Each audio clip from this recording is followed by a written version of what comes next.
It's day 13 of the 30-day craft room organization challenge, and today we are organizing our ribbon and twine. So I'm going to show you 3 ideas of how I store mine, and then I'd love to see some pictures of how you store yours over in the Stamp with Cheryl Facebook group. So a couple years ago, I moved to this system because I teach a lot of classes and I needed to have a way to easily and quickly grab the color of ribbon that I needed to coordinate with a card for a class that I was teaching. And so I couldn't have like a dowel rod in between the holes, right? I needed to be able to either snip it from here or grab it out. So because I am using the IKEA Kallax shelves, I got these holders from Stamp and Storage. Now they sell many different sizes, but obviously I'm buying the ones that are specifically made for these shelves. And they do sell them in the cubby. They sell 2 shelves, or I was trying to cram the ones in with 3 shelves. So just keep in mind that you cannot store the ribbon all the way over here because you need a way to be able to get it out. But what I do like is that it comes with these little blocks with magnets on them, so that if you don't have a full row, you can push this over and then your ribbon will not fall over. So this has worked for me. I have had to buy a couple more recently, so I now have 4. And I primarily just use Stampin' Up! Ribbon. Now, one thing I haven't done though is to separate the current ones from the retired. So I don't know, I'm still on the fence about that. You'll have to let me know if you do that or not.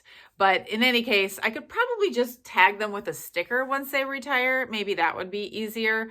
But for now, I haven't done that and I'm not sure if I'm going to or not. All right, now let me show you the way that I store some of my non-Stampin' Up! Ribbon. In my basement, I have a storage room and I keep a lot of my keepsakes in there, but there's a door leading into it. And on the back of the door, I have a clear shoe holding rack that goes over the door. And you can buy these where they're not clear, but obviously I wanted something clear because it's much easier to see. So this is where I store my non-Stampin' Up! Ribbon, or more specifically, like for my gift wrapping. My wrapping paper is actually just around the corner.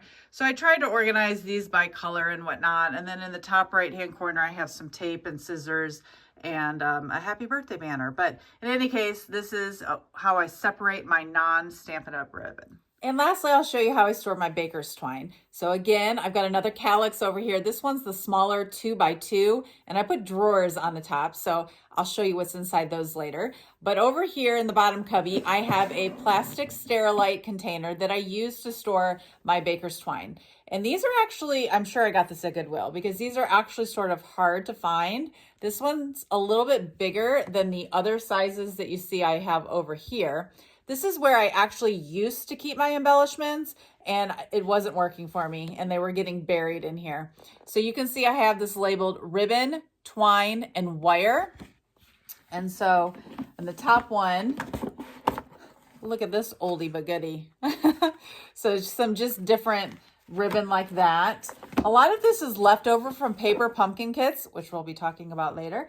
But you can see here, I've got all sorts of different twine. Now this drawer can get frustrating to me, so this definitely needs to be tidied up today. But sometimes the ribbon comes on a spool like this, and sometimes it comes, you know, like on a spool like this. And so sometimes it's just helpful to go through, and I think it's working for me because if I have a class, it's easy for me to come find what I need and throw it in a bucket, but it definitely needs tidying up. So that's what I'm going to be doing today. Hope you can get your ribbon and twine organized, and we'll see you again tomorrow.